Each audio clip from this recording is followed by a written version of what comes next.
사무엘상 4장 1절부터 22절. 우리 제목까지 읽겠습니다. 시작. 당신은 꿈이 있습니까? 옆 사람한테 물어보십시다. 당신은 꿈이 있습니까?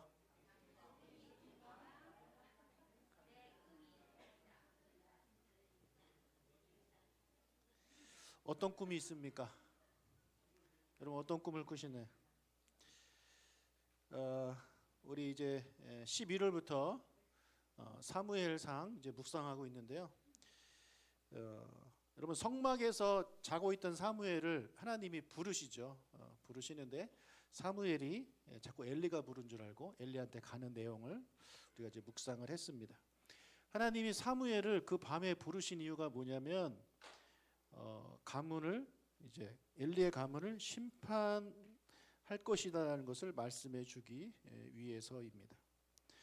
사무엘상 우리 3장 13절을 읽겠습니다. 내가 그의 집을 영원토록 심판하겠다고 그에게 말한 것은 그가 하는 죄악 때문이니 이는 그가 자기의 아들들이 저주를 자청하되 금하지 아니하였음이니라. 자, 엘리가 벌을 받게 된 이유는 뭐라고 말씀을 하고 있습니까? 두 아들이 잘못하고 있는 것을 알면서도 그대로 뒀다라는 거예요. 자기 아들들이 저주를 자청하는 행동을 계속하고 있는데 금하지 아니하였다라고 하나님이 말씀하고 있습니다. 근데 여러분 엘리가 아무것도 안 한 건 아닙니다. 우리가 봤을 때 금했거든요. 성경 그렇게 써 있어요. 사무엘상 2장 24절 시작. 내 아들들아 그리하지 말라. 내게 들리는 소문이 좋지 아니하니라. 너희가 여호와의 백성으로 범죄하게 하는도다. 자, 여기 보면 엘리가 그 아들들한테 말을 하고 있어요. 그렇게 하지 마라. 지금 너희들에 대한 안 좋은 소문이 들리고 있으니까 그렇게 하지 말라라고 이제 말을 하고 있잖아요. 근데 하나님은 뭐라고 말씀하고 있습니까? 금하지 아니하였다. 엘리 입장에서는 금했는데 하나님이 보시기에는 금하지 아니하였다라는 거예요. 우리가 그걸 어떻게 봐야 할까요? 여러분 엘리는요 아들들이 죄를 짓고 잘못한 행동을 할 때 하지 말라고 분명히 말은 했습니다. 근데 여러분 말만 한 겁니다. 하지 마, 하지 마. 이렇게 끝났다라는 거예요. 여러분, 여러분의 아이가 칼을 가지고 놀아요. 3살, 4살 된 애가 칼을 막 가지고 놀아요. 그럼 엄마, 아빠가 옆에서 하지 마, 하지 마. 이게 금한 겁니까? 어떻게 해야 돼요? 칼을 뺏어야죠. 네, 칼을 뺏어요. 이게 진짜 금한 거지. 아무것도 안 하면서 그러면 안 돼, 그러면 안 돼. 자 내려놔, 내려놔 하는 건 여러분 아무것도 안 한 겁니다. 지금 엘리 입장에선 그런 거예요. 하나님이 보시기에 엘리가 분명히 하지 말라고 말은 했지만 적극적인 행동을 취하지 않았어요. 계속해서 말을 안 들으면 어떻게 해야 돼요? 또 강한 조치를 취해야죠. 자기 자식이 얼마나 나쁜 짓을 짓고 있는지 우리가 앞에 보면 나오잖아요. 그런 나쁜 짓을 하고 있음에도 불구하고 그냥 단순히 하지 마라 라고 말로만 끝냈다는 것입니다. 여러분 우리가 부모지만 자식 혼내는 거 쉽지 않습니다. 혼내면 마음 불편합니다. 그래 안 그래요? 그렇죠? 혼내보신 분은 아실 거예요. 근데 여러분 우리가 자녀를 살리고 자녀를 사랑하기 위해서는 때로는 좀 강한 책망이 필요합니다. 때로는 어떤 행동이 필요한 거예요. 그냥 말로만 하지 마, 하지 마 한다고 해서 끝나는 게 아닌 거죠. 저는 우리 아이들한테 좋은 아빠가 되려고 노력은 하지만 때로는 좀 되게 무서운 아빠입니다. 예. 우리 한결이가 기억하는 게 뭐냐면 제가 골프채 들고 내가 골프채 들고 때렸냐 근데? 골프채 들고 좀 협박을 한 거죠. 그 당시 눈에 보이는 게 골프채였던 것 같아요. 예. 제가 설마 골프채로 때렸겠습니까? 근데 가끔은 제가 때리기도 했어요. 우리 희원이 쫓아낸 적이 있어요. 제가 하도 말을 안 들어가지고 쫓아냈어요. 오이형 기억나? 예. 무서울 땐 무서워야 되는 거예요. 예. 그때 잡아야 돼요. 그냥 하지마 하지마 하고 알아듣겠지 하는 거는 부모의 역할을 다하는 게 아닙니다. 지금 엘리가 그런 거예요. 여러분 엘리는요 이 두 아들을 아주 귀하게 키웠어요. 예, 귀한 자식이에요. 얼마나 귀하게 키웠냐면 사무엘상 2장 29절을 읽겠습니다. 너희는 어찌하여 내가 내 내 처소에서 명령한 내 제물과 예물을 밟으며 내 아들들을 나보다 더 중히 여겨 내 백성 이스라엘이 드리는 가장 좋은 것으로 너희들을 살찌게 하느냐. 자, 여기 보면 뭐라고 하고 있어요? 너의 아들들을 나보다 더 중하게 여겼다. 그러니까 엘리는 대제사장인데 하나님보다 자기 자식이 더 소중했다는 사람이에요. 그걸 하나님이 이제 아시는 거죠. 여러분, 하나님보다 자식이 더 소중하면 그 자식은 우상입니다. 우리 그리스도인들에게는 하나님이 가장 사랑해야 될 존재인 줄로 믿습니다. 그럼 여러분의 자식 사랑해야 되는 거 맞아요. 근데 하나님보다 더 사랑하면 안 되는 거예요. 하나님보다 더 사랑하니까 내 자식이 하나님의 말씀대로 살지 않아도 뭐라고 하지 않는 거예요. 왜요? 더 소중하니까. 그냥 그대로 두는 거죠. 지금 엘리가 그랬다라는 거예요. 자식들이 그렇게 많은 죄를 져도 뭐 얼마나 이런 야단을 했겠습니까? 어쩌다 한번 하고 마친 거죠. 왜요? 하나님보다 귀하니까. 여러분, 하나님보다 귀한 것은 없습니다. 이게 참 쉽지 않은 고백인데 우리는 이런 고백을 할 줄 알아야 돼요. 여러분, 여러분의 자식은 여러분 것이 아닙니다. 아멘? 하나님 겁니다. 하나님이 여러분한테 맡긴 영혼이에요. 여러분 청직이에요. 여러분 유모예요. 여러분 자식 여러분 게 아니기 때문에 여러분 마음대로 키우고 막 귀하게 키우면 안 돼. 하나님 말씀대로 키워야 되는 거예요. 엘리는 그걸 못했어요. 그래서 결국 어떻게 됐느냐? 엘리의 집안이 풍지박살이 납니다. 근데 그게 다가 아닌 거예요. 더 큰 문제가 생겼어요.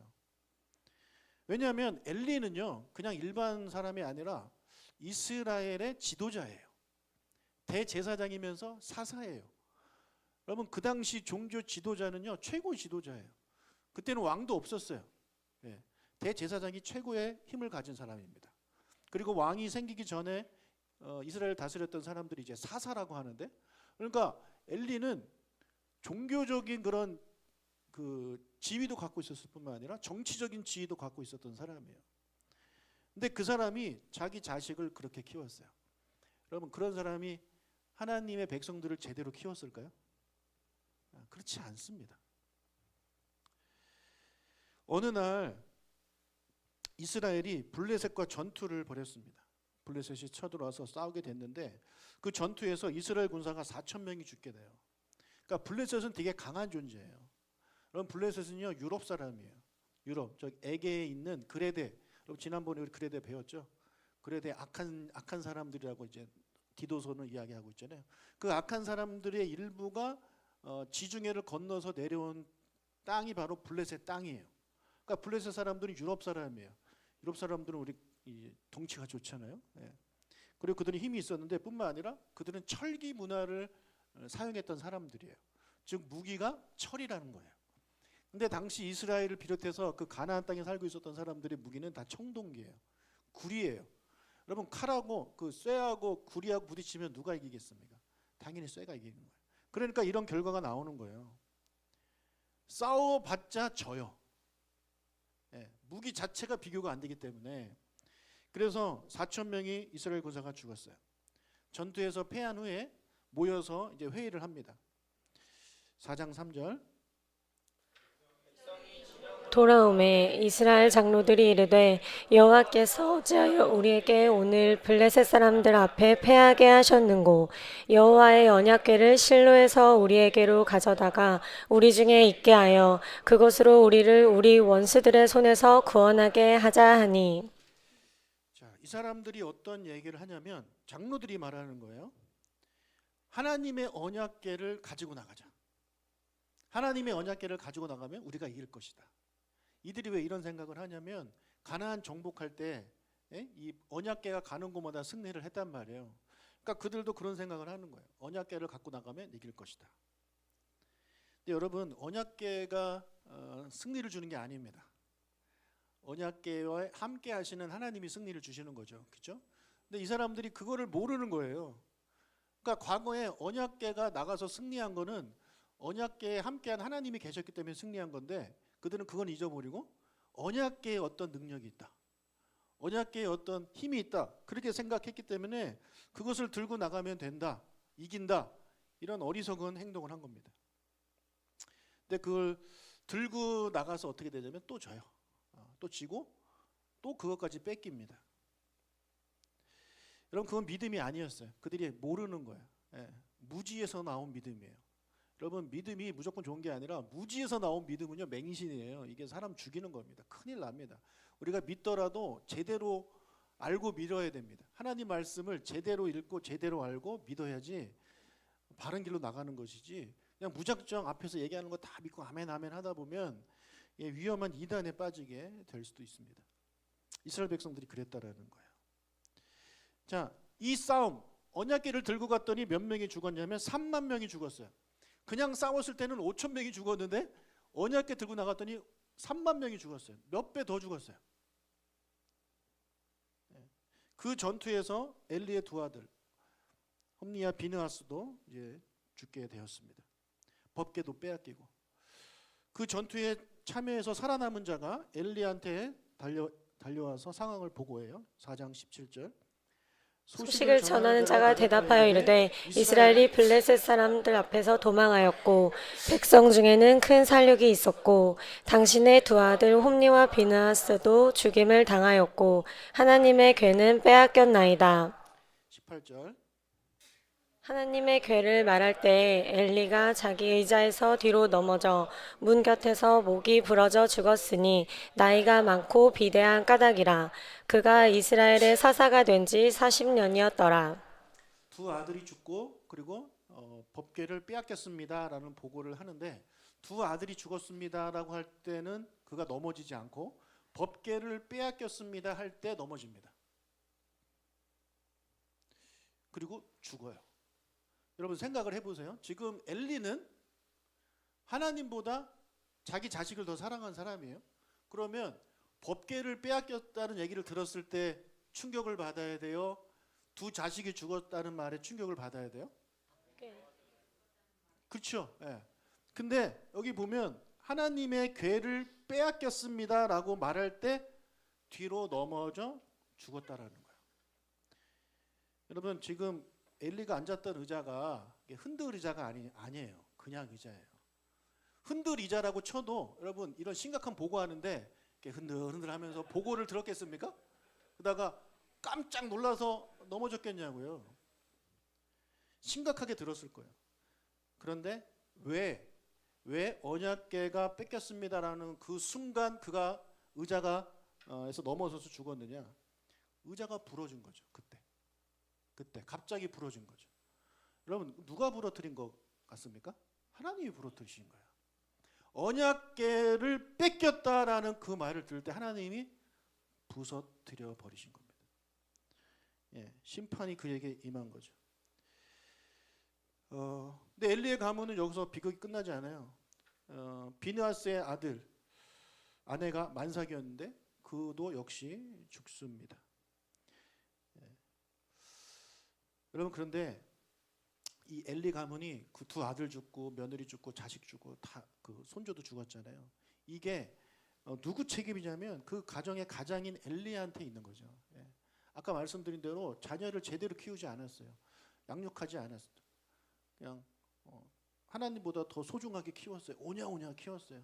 잘못해도 그냥 말로만 그러지 마라 하고 끝내는 그런 부모였어요. 결국에 그의 자식들은 다 죽게 되는 그런 어려움을 겪었습니다. 그런데 그의 자식들만 그런 일을 겪은 게 아니라 정말 많은 사람들이 죽었습니다. 누구 때문에요? 이 엘리 때문에. 여러분 아까도 말씀드렸지만 그들이 모여서 회의를 했단 말이에요. 회의를 할 때 그 회의를 누가 주재했겠습니까? 누가 주재를 했겠어요? 엘리가 하죠. 엘리가 대제사장이고 사사예요. 그 회의에 참가한 사람들이 장로들이고, 그래서 장로들이 아무것도 모르고 우리 그 언약궤 들고 나가면 됩니다라는 이야기를 했을 때 엘리가 제대로 영적으로 깨어 있었다면 뭐라 그래야 돼요? 여러분 그 언약궤에 힘이 있는 게 아닙니다. 언약궤와 함께 하신 하나님께 힘이 있는 겁니다. 그러니까 우리 하나님께 기도합시다. 언약궤를 그냥 다 갖고 나간다고 무조건 이기는 게 아닙니다라는 얘기를 했어야죠. 그런 얘기 안 해요. 그런가 보다 하고 그냥 내보내요. 그래서 결국에 더 많은 사람이 죽었어요. 그뿐만 아니라 그의 가족들, 예, 자기 아버지가 죽었어요. 자기 자식이 죽었어요.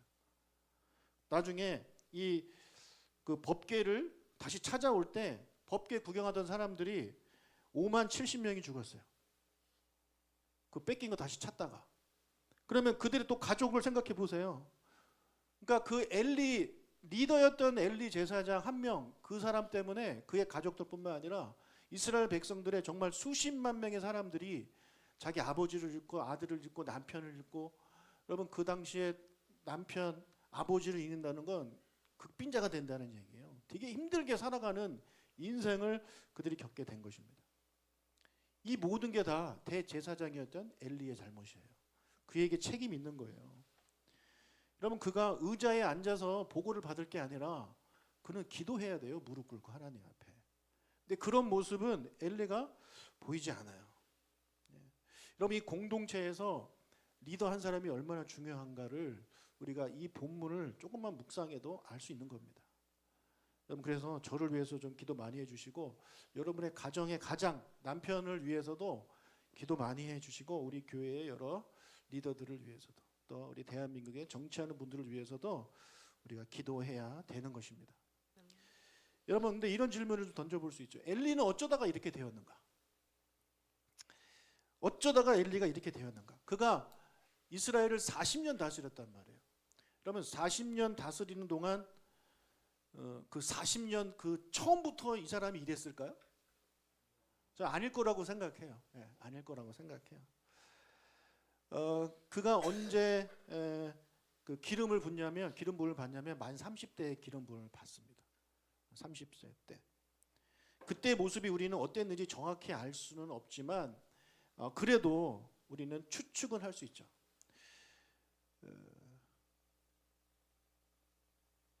사무엘상 7장 15절에서 17절을 같이 읽겠습니다. 사무엘이 사는 날 동안에 이스라엘을 다스렸으되 미스바로 순회하여 그 모든 곳에서 이스라엘을 다스렸고 라마로 라마로 돌아왔으니 돌아왔으니 이는 거기에 자기 집이 있음이니라. 거기서도 이스라엘을 다스렸으며 또 거기에 여호와를 위하여 제단을 쌓았더라. 자, 이게 지금 사무엘이 사사로 지내면서 어떻게 했는지를 보여주고 있는 건데, 여러분 이게 사사가 해야 되는 일이에요. 어떻게 해요? 이스라엘을 해마다 돌아다니는 거예요. 베델, 길갈, 미스바 순회하면서 이스라엘을 다스려야 돼요. 그리고 여호와께 제단을 쌓는 일을 사사가 하는 거예요. 대제사장이 이런 일을 하는 거란 말이에요. 아마도 엘리도 이거 했을 겁니다. 젊었을 때 했을 거예요. 근데 이제 40년 동안 이런 사사 역할, 대제사장 역할을 하면서 그냥 의자에 앉아서 쉬는 그런 사람이 되어 버렸습니다. 죽을 때까지 그렇게 살았어요. 그의 후임이었던 사무엘은 열심히 기도하는 그런 사람이었지만 이 엘리는 그런 사람이 아니었어요. 엘리가 기도했다라는 것이 성경에 나오지 않습니다. 여러분 엘리는 어쩌다가 이렇게 게으르고 기도하지 않는, 그리고 자식 교육을 하지 않는 그런 사람이 되어버렸을까요? 그래서 제가 이 본문을 두고 하나님께 기도하면서 여쭤봤어요. 하나님 어쩌다가 엘리가 이렇게 됐습니까? 또 하나님이 저한테 주신 마음이 이거예요. 그것은 엘리에게 꿈이 사라졌기 때문이다, 이렇게 말씀해 주셨어요. 꿈이 사라졌기 때문이다.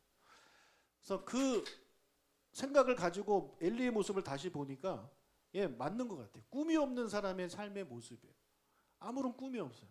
그냥 나한테 주어진 역할, 나한테 주어진 그 지위에서 그냥 살아가는 거예요. 하루 이틀, 그게 1년, 10년, 20년, 30년, 40년. 여러분 꿈이 없는 사람은요, 뭐 열심히 하지 않습니다. 꿈이 없으면 아무것도 하지 않아요. 그냥 살아가는 거예요. 살아있지만 살아있다고 볼 수 없는 게 꿈이 없는 사람의 그런 삶입니다. 여러분 어린이들은 젊을수록 꿈이 있죠. 근데 어른이 될수록 꿈이 없습니다. 왜요? 죽을 때가 다 됐거든요. 그러니까 꿈이 없는 사람은요 그냥 그렇게 살다가 죽는 거예요. 근데 나이가 있어도, 나이가 어르신이 되셔도 꿈이 있는 사람은요 열심히 일을 하고 열심히 달려가고 뭔가 하는 모습을 우리가 보게 되는 거죠. 그래서 여러분 꿈이 있습니까? 여러분 어떤 꿈이 있습니까? 혹시 내 집 마련의 꿈이 있나요? 그런 꿈이라도 있으면 열심히 일하겠죠. 근데 집도 있어. 예. 또 어떤 꿈이 있을까요? 뭐 어떤 꿈이 있다고 그것도 이뤘어. 아. 그럼 이제 뭐 꿈이 없어요? 그냥 살아가는 거예요. 그 받은 거 누리면서 살아가는 거죠.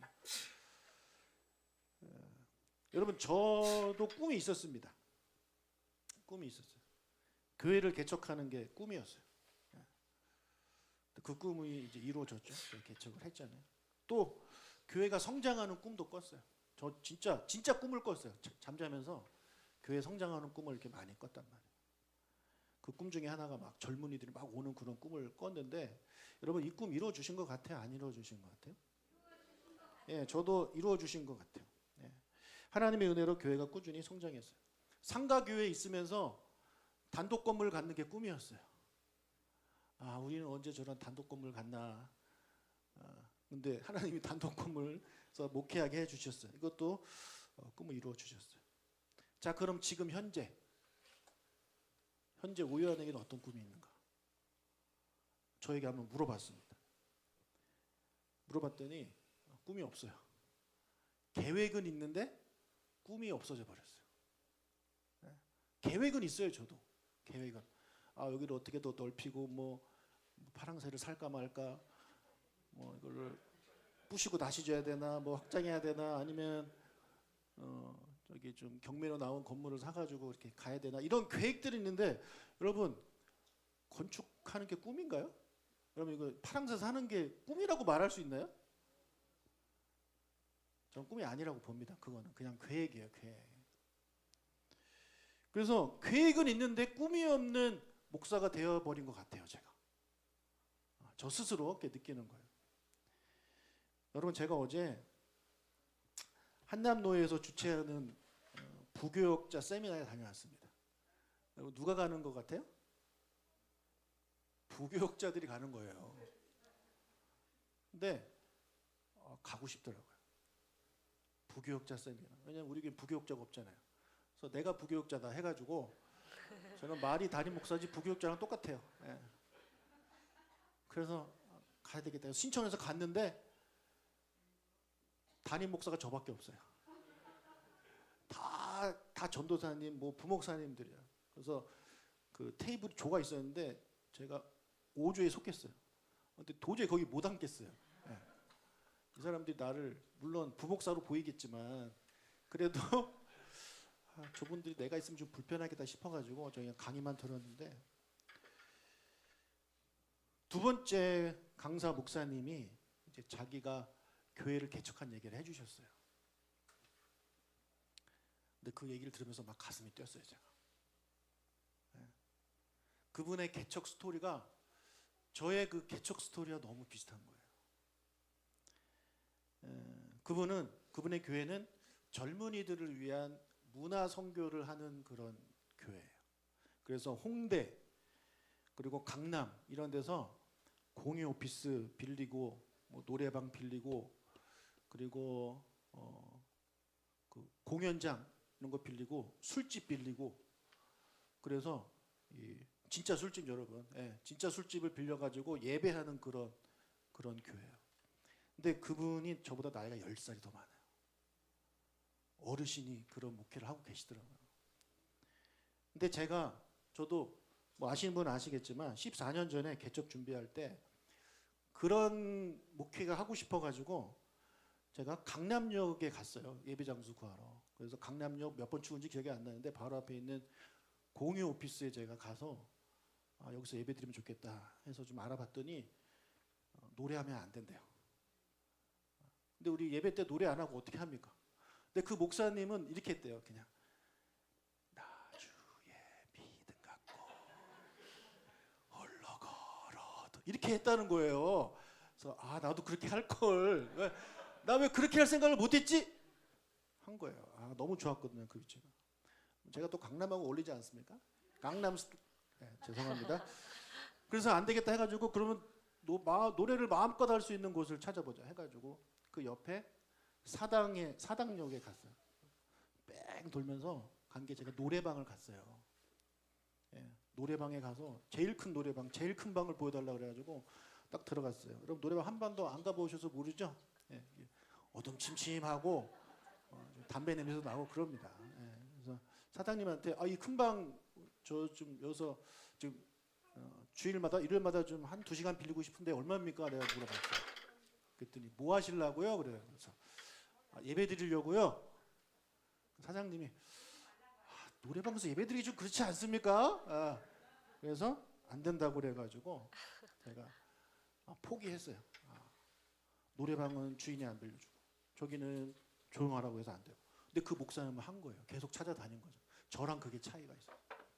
저도 더 찾아다녔어요. 근데 2번 하고 이게 아닌가 보다 하고 그만뒀어요. 그리고 온 게 여기 중동이에요. 중동. 그래서 제가 부천 와서 개척을 하고 이렇게 목회를 쭉 하고 있는데 여러분 그냥 제가 평범한 목회하고 있잖아요. 지극히 평범한 목회. 다른 목사님들은 뭐 우리 교회가 뭐 좀 파격적이다, 좀 기존 교회와 좀 다르다, 전통 교회와 다르다라고 이야기를 하지만 여러분 제가 보기에는 우리 교회 너무 평범해요. 그래 안 그래요? 똑같잖아요. 뭐 다른 교회 우리 뭐가 달라요? 예. 그냥 예배 형식만 좀 다를 뿐이고 목사가 양복 안 입을 뿐이지 뭐가 다릅니까? 예. 똑같아요. 똑같아요. 너무 평범한 교회예요. 그래서 제가 이번에 이 강의를 들으면서 제가 꿈이 하나 생겼어요. 내가 이것 때문에 하나님이 나를 이 세미나에 부르셨나 보다. 부교육자 세미나에 굳이 내가 와가지고 이렇게 듣고 싶었던 이유가 이것이 아니었을까라는 생각을 하는 거예요. 뭐냐? 교회를 개척하는 거예요. 하이브리드 교회를 할 거예요. 웃지 마요. 진짜 있는 용어예요. 하이브리드 교회라고. 그게 뭐냐? 일반 교회, 우리 교회처럼 일반적인 이런 교회가 또 하나의 교회를 개척을 하는 거예요. 근데 그 교회는 일반 교회랑 똑같은 걸 개척하면 하이브리드가 아니죠. 그렇죠? 하이브리드가 뭐예요? 경유, 뭐 휘발유 같이 쓰는 거 아닙니까? 전기, 뭐 내연기관 같이 있는 게 하이브리드잖아요. 그러니까 기존 교회는 모 교회는 이런 전통적인 일반적인 기성 교회지만 또 그들이 개척하는 교회는 선교적 교회인 거예요. 선교적 교회.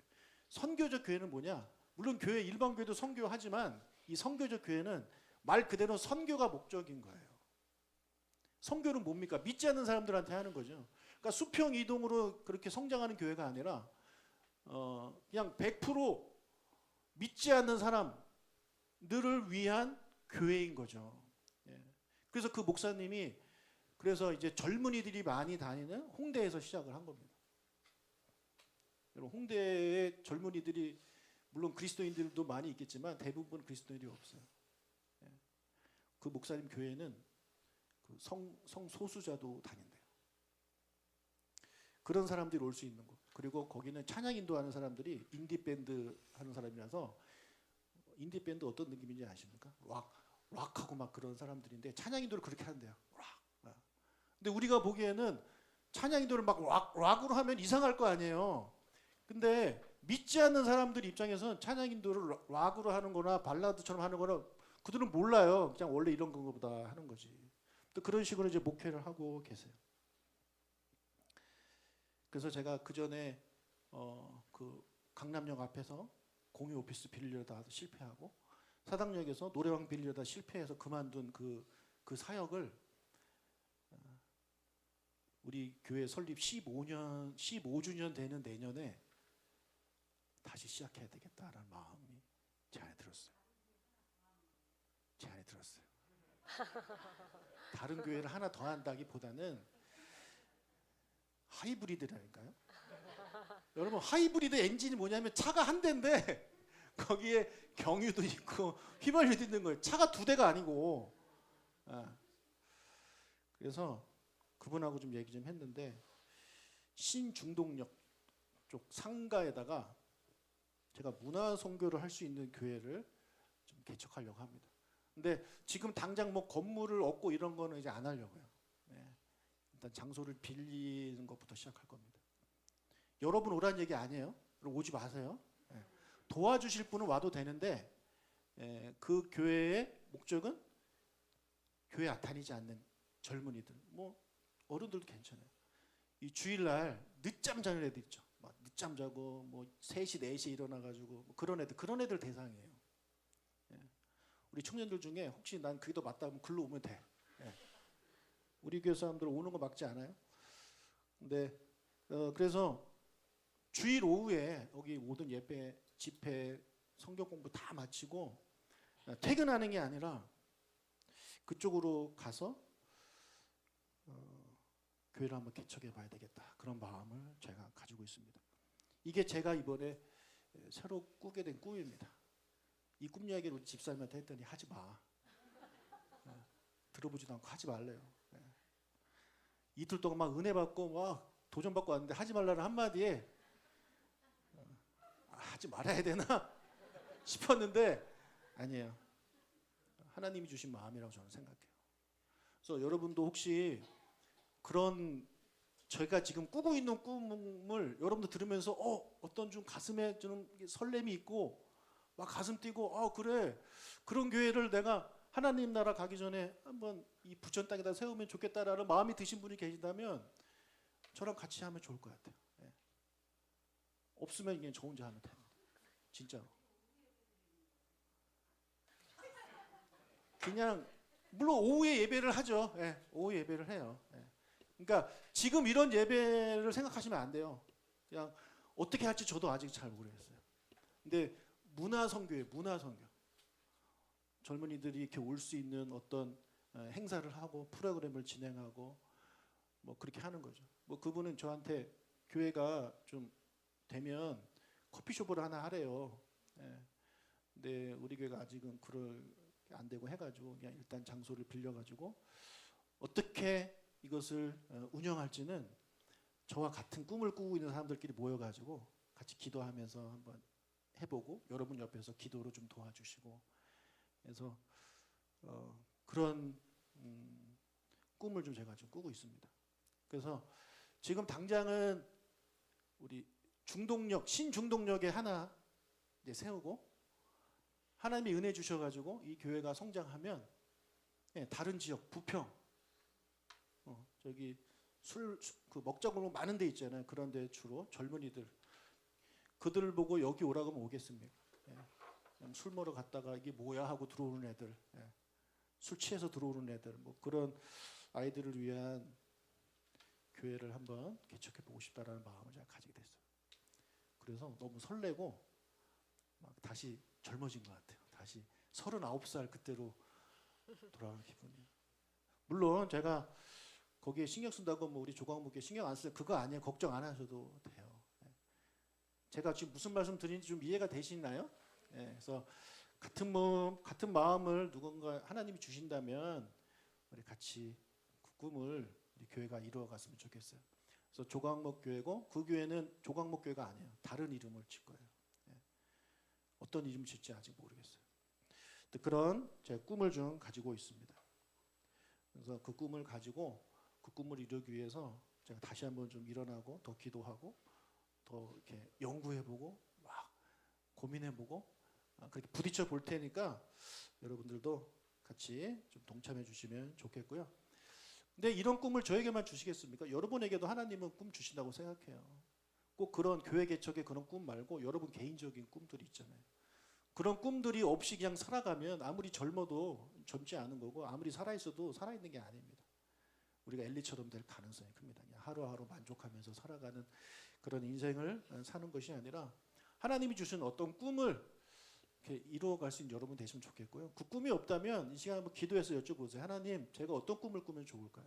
제가 지금 이 나이에 제가 어떤 꿈을 꾸면 좋을까요? 물어보세요. 그리고 그 꿈을 주신다면 한번 해보십시오. 기도하면서 도전해 보십시오. 대단한 꿈이 아니어도 좋습니다. 우리 꿈 얘기 나온 김에 우리 허혜정 집사님이 꿈이 하나 있습니다. 제가 그 기도 제목 올렸는데 혹시 보셨나요? 뭡니까? 조광목 복지재단이 꿈입니다. 조광목 이름을 써도 되냐 그래가지고 쓰라고 했어요. 그래서 지금 집사님이 그 조광목 복지재단을 세우기 위해서 지금 꿈을 꾸고 지금 그 꿈을 이루기 위해서 노력하고 있어요. 여기저기 알아보고 있고.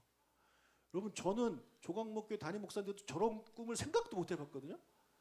그래서 저 얘기를 했을 때 처음에는 좀 황당하다. 이런 꿈은 담임 목사가 꿔야 되는데 일개 서리 집사가 이런 꿈을 꾸고 있구나. 근데 진지합니다. 진지해요. 그 꿈을 이루기 위해서 지금 열심히 노력하고 있어요. 멋있지 않습니까? 멋있어요. 그럼 기도해 주십시오. 이런 꿈을 우리가 꿔야지. 내 집 장만 꿈 이런 거 말고, 예? 결혼하는 거 꿈 이런 거 말고, 물론 그것도 중요하지만 진짜 하나님 나라를 위해서 우리에게 주신 그 꿈을 여러분들이 좀 꾸시고 이어갈 수 있는, 이루어갈 수 있는 우리 모두가 되시길 주님의 이름으로 축복합니다.